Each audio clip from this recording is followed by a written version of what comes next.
आसला घर चोरी होती मत जन फोन कले जहाँ हिसाब हे तुम घर किए पशुंट मु दी तीन जन कल कली मुझे घर देखनी कबाट दिया किए पशुंट कि दी तीन जन कहले कहले हाँ घर कबाट भंगा है मुझे किए पशुला ना अमुक लोक ये बारी दास बहु संगीता घर आसाम दुकान पशुले मोड़ आसला बेलू देखला दुकान भंगा है कबाट एपटे कैश बक्स 35,000 टଙ୍କା थिला से पैसा ना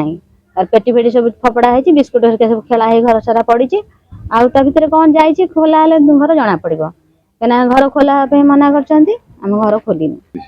कबाट ताड़ी देछन टोटल भांगी देछन कटोरी आ हेमदस्तारी केतला बेले अपन खबर पाइले हमें 11 साढ़े 11 हन बेले खबर पाइले फोन कले हम पुलिस की जणलेनी हां पुलिस जणाई छ थाना वाला आसी बोली कहि छन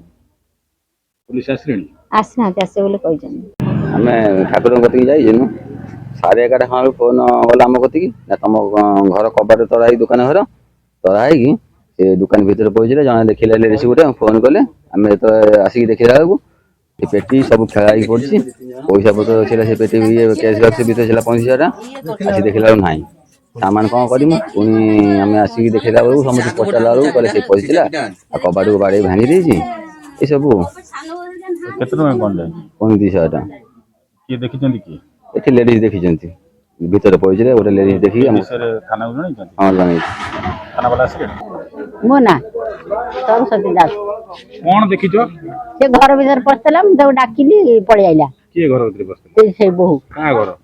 तांको घर भीतर जगा कौन जगा घर जगह घर कौन हेतिला कौन तांको कोन हेदरा से तार तो बसला मु कोन मु तो जाल तो केतरा बेले जन 11टा कि 11:30 खंड होबो बोधे तमे केमिति कोन देखिला मु देखिने से बहु डाकी मते कहला तमे आसी देखिलो हां मु किन तांको घर तो केही ना ये कोन पछिलन कोडे दिले से तांको सब जाई ठाकुर हां तमे आसी देखला लु से कोन बाहर तुले ना पस्तला मु किन सानबु तांग घर तो केही ना तू काई पछते तांको ताला पड़ी से कोन कहले से भार पड़िया भारी पड़े